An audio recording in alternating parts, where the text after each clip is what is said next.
বৈষম্য বিরোধী ছাত্র আন্দোলনে এই ছাত্র জনতার এই মুভমেন্টের সাথে আমি আসলে প্রথম থেকেই সক্রিয়ভাবে ওতপ্রোতভাবে অংশগ্রহণ করেছি। আমি এবং আমার হাজব্যান্ড ডাক্তার মোহাম্মদ মাহফুজুর রহমান অত্যন্ত সক্রিয়ভাবে আন্দোলনের রাজপথেও ছিলাম এবং চিকিৎসা কাজেও অংশগ্রহণ করেছি।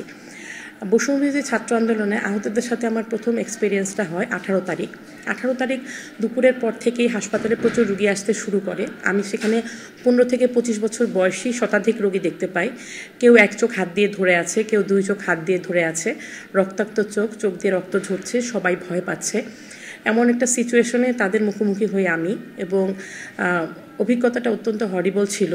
কিন্তু পরিস্থিতি যতই সঙ্গীন হোক, আমরা চিকিৎসক আমাদেরকে ঝাঁপিয়ে পড়তে হয়েছে তাদের সেবায়।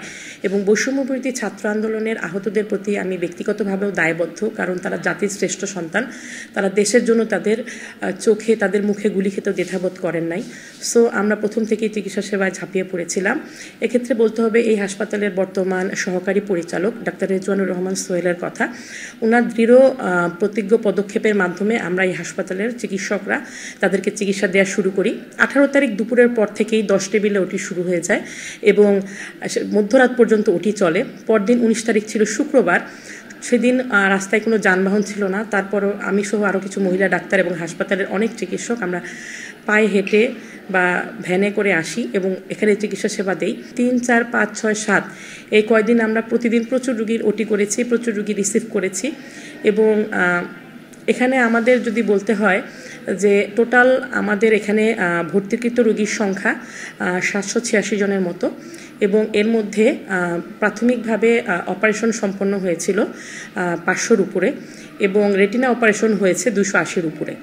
তো আসলে একটা চোখে যখন বুলেট ঢোকে তখন চোখটা কখনো আগের অবস্থায় ফেরত আসে না। অত্যন্ত দ্রুত গতিতে সেই মেটালিক পিলেট বা বুলেট যাই ঢুকেছিল, তো সেটা চোখকে ব্যাপকভাবে ক্ষতিগ্রস্ত করে দেয়।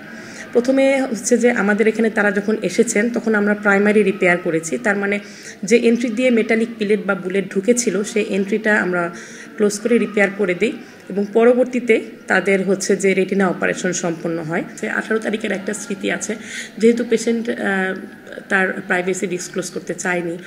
ও আমাকে বারবার বলছিল যে আপনি তো আমার মায়ের বয়সী, আমার হাতটা একটু ধরবেন। ওর বয়স 14-15 বেশি ছিল না।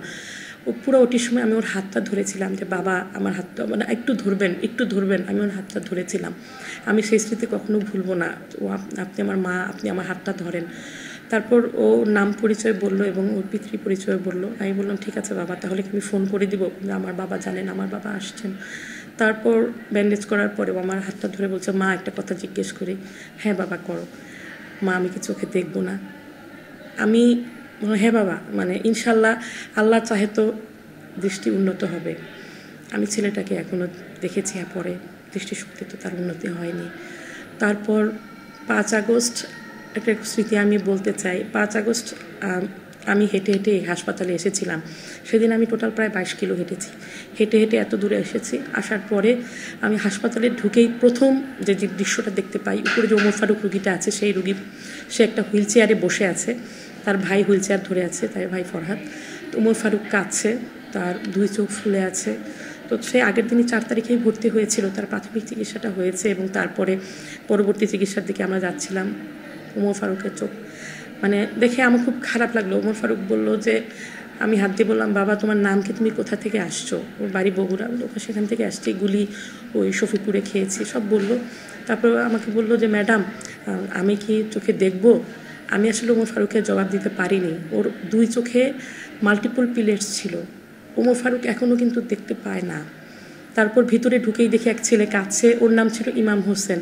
ওরও এক চোখে গুলি লেগেছিল। ইমামের চেহারাটা আমি কোনোদিন ভুলবো না। ইমাম চোখটা ধরে কাঁদছে আর বলছে সবাই তো আনন্দ করছে, আমি কেন আনন্দ করতে পারছি না? আমি কেন চোখে দেখি না?